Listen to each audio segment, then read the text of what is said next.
was a realist painter. He had studied at the Art Students League, and then when one of their renowned teachers, Frank Reilly, left, he followed Frank Reilly. These were more classic artists, Rembrandt, Goya. In a lot of ways, the work was very consistent, right? It was classical, it was realist, but it moved as he moved and as he found new influences. So he was always drawn to outsiders. He felt like an outsider. I believe his career certainly started with a bang in the 60s in New York City and then moving to Washington, D.C. But then he came here to upstate New York or central New York. He started painting landscapes, but what he found were fellow outsiders and freaks and those maybe without a voice, jugglers and clowns and people in sideshows.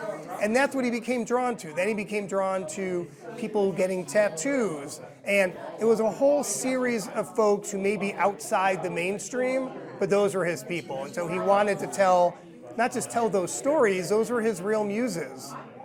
He always looked back, I believe, to the classics and the masters, and those were his greatest influences. I would say the masters and those who painted dark and engaging and throwback doesn't sound professional enough, right? But he was looking backward to look forward. I think that was a big part of his work.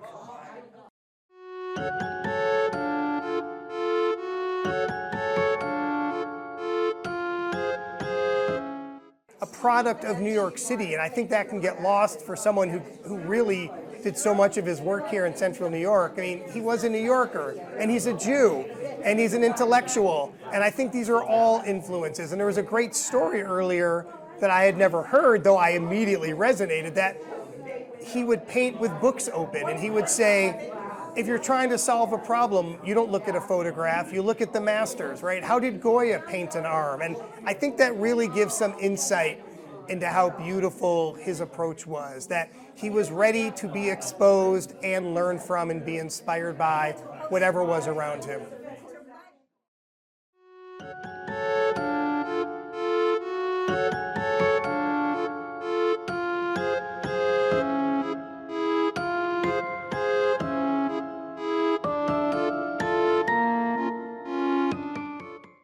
Well, I think one of the wonderful things is there's no artist I know personally from Binghamton who wasn't influenced by him in some fashion.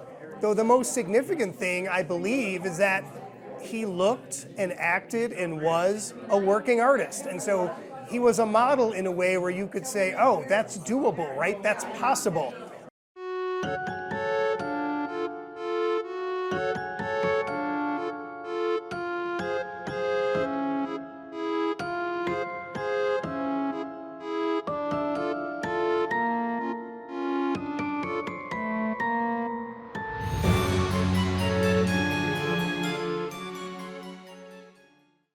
It's okay. The struggle is worth the effort, and the struggle is okay, and you have to live it, and he really lived it. He was an artist who lived his work.